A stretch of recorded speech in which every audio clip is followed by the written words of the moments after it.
Here comes Kevin Rudd now. Let's cross to Washington. Find some room to put this down. Thank you. Hope you've all slept well. Okay, how are you?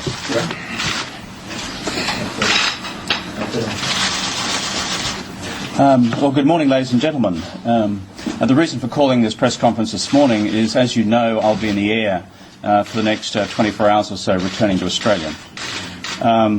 Overnight, I've had many conversations with caucus colleagues and with ministerial colleagues.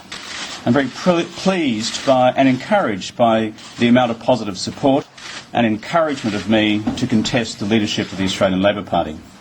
I have many more calls still to make. Their overall argument to me is that they regard me as the best prospect to lead the Australian Labor Party successfully to the next elections, to save the Australian Labor Party at those elections, and to save the country from the ravages of an Abbott government. I've frankly been shocked and disappointed by the tone and content of the intensely personal attacks which have been lodged against me overnight in Australia. Whatever our differences in politics, I do not believe that these sorts of vicious personal attacks have a place in our national political life.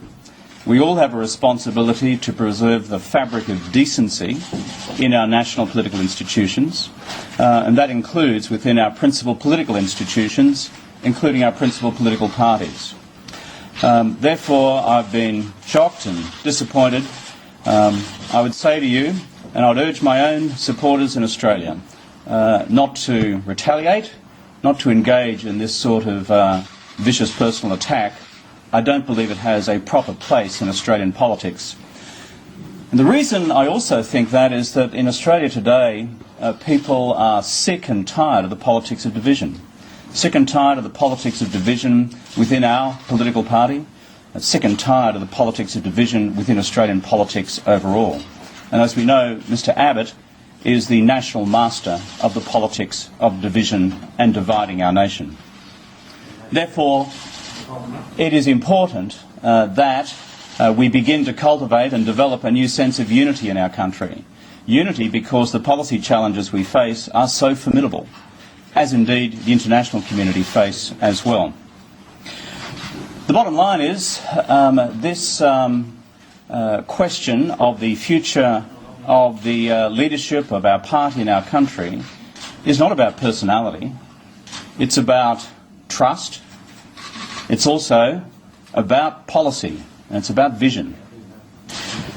I'm proud of the fact that when you look carefully at what we've been able to achieve as a Labor government from the time I was first elected, back at the end of 2007, the achievements are formidable. Remember, it's through that period of government, when I had the privilege of being Prime Minister, that singly Australia got through the global financial crisis without going into recession and without generating mass unemployment. A single achievement among all the major developed economies.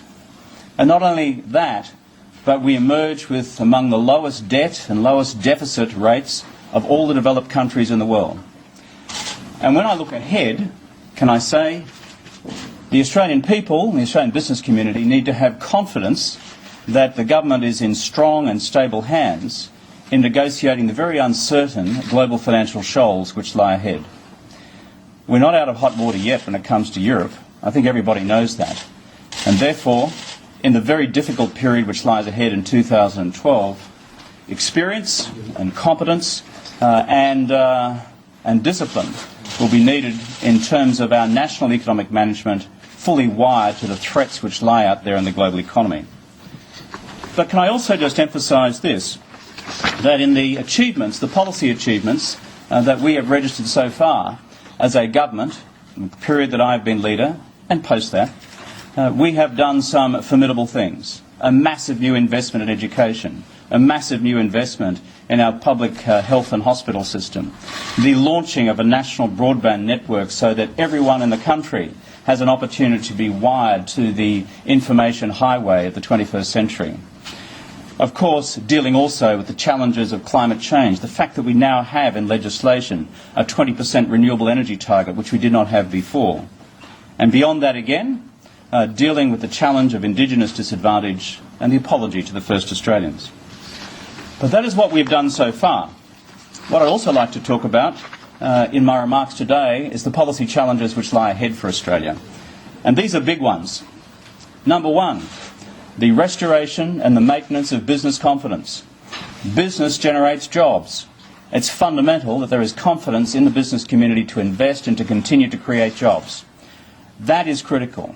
And a policy area where I want to see new work for Australia by the continuing government of Australia is in the area of small business and what we do to encourage directly small business to invest in their business's future and turn them into the big businesses of the future. And that means changes to the way in which we deal with them on tax. The second big policy challenge for the future is manufacturing. I have said before, 5 years ago, when I first contested the leadership of the Australian Labor Party, that I never wanted to be Prime Minister of a country which didn't make things anymore. That remains my enduring passion. I do not share the view that manufacturing is somehow old-fashioned and belongs to the old economy. It's never been my view.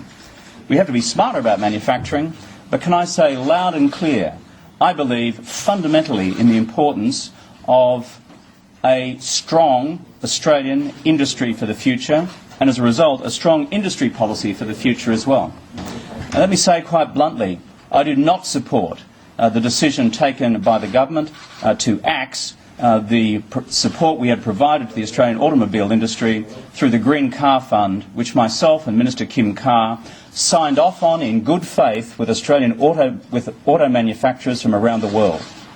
Remember this? The Australian auto industry came through the global financial crisis without a single company falling over. We preserved the industry. It's still strong and competitive. And there's nothing wrong with an industry policy like that. And if you compare it with industry policies of various forms around the world, let's just be very plain about this. We're not Robinson Crusoe in having an industry policy. And furthermore, our levels of industry support are among the lowest in the world. A third big area of policy for the future is the continuation of health reform. This is fundamental. Remember, when I first became Prime Minister, I said that we needed to have a health and hospital system where ultimately the buck stopped with me. What happened in reality is that we fell short of that with the National Health and Hospital Reform Program.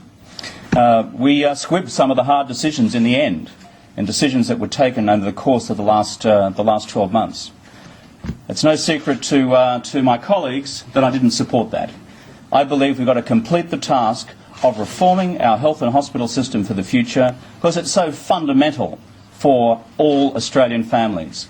We need to make sure that doctors are more accessible, that hospital beds exist. And for me, this is an abiding passion. Can I also say that for the future, we also need to make sure that we are engaged in the strong business of education. I'm disappointed, deeply disappointed, at the government's decision to axe a scheme which I introduced. And the scheme I introduced was to halve the HECS fees of maths and science students going into university, and if they proceeded to pursue a career in the maths and sciences, to halve their HECS fees again. If you looked at the data that's come out since then, our study of maths and science at senior secondary school goes down and down and down. If we don't get this right, let me just tell you folks, we may as well kiss tomorrow goodbye. It's so fundamental. And this is a scheme I brought in good faith, and which regrettably has been axed. It needs to be restored. We need to get on with the business. And similarly, with the emphasis on Asian languages in Australian education. My vision, as always, is to have an Asia-literate Australia at the forefront of the knowledge of Asia and China, Indonesia and other countries who will be writing the history of the 21st century. We need to be able to read it and to speak it. And finally, could I say, beyond these important matters of policy, there is the big question of the reform of the Australian Labor Party itself. So that our party, which has been around for 120 years, one of the oldest continuing democratic political parties in the Western world, is equipped for the tasks of the 21st century. And that means a party in the future which is not governed by the faceless men. Can I conclude and say this? I must now return to Australia. Aircraft await. But the bottom line is this. As I said in my remarks yesterday, I will make a full statement on my future on the question of the Australian Labor Party leadership in Australia. That is the right place to do it. I've been left with no alternative in this country in terms of tendering my resignation as Minister for the reasons I outlined in my statement here yesterday. But on the future of the leadership of the party, that is a statement to be made in Australia. I'm encouraged by the levels of support I've received so far. I've got a lot more people to talk to, and I'll be making a full statement there. Ladies and gentlemen, I can take just a few questions, and then when Rania says there's a plane waiting, she's not joking, okay? Do you have the numbers, Mr. Rudd? Can I just say on the question of the numbers, the perennial question in politics, it's important at this stage of a process like this to remember, one, I will declare my position on the future of the ALP leadership on my return to Australia. Number two is this. Anyone is a mug who believes in circulated lists of numbers at this stage of a possible ballot process. Anyone's a mug who believes that. There is a huge doctrine of enlightened self-interest at work when people put out one list or another in terms of how many numbers people have. What I can say to you in complete candour, and I've got to say with a degree of contentment, happiness and surprise, is the level of support which is coming in, and not just from the Parliamentary Party. Can I thank also the extraordinary expressions of support from the Australian community. I think when this comes to a head, it really does need to be recognised that the future government of Australia is not about the power of factions, it's about people's power. And the people of Australia have a view on the future leadership of their country. I would urge each and every one of them to make that view known across the country. Pick up the phone, talk to MPs, talk to your media outlets, express your view. Ours is a democracy in the open spaces, not behind closed doors and not governed by faceless men. Another question? Yeah. Mr. Rudd, in your view, clearly Julia Gillard is a failed Prime Minister, is that correct? I have not stated that I have made a decision to declare for the position of the leadership of the party. I've said very plainly that I need to consult more with colleagues, and it's appropriate to make that statement in Australia. But let me just say this.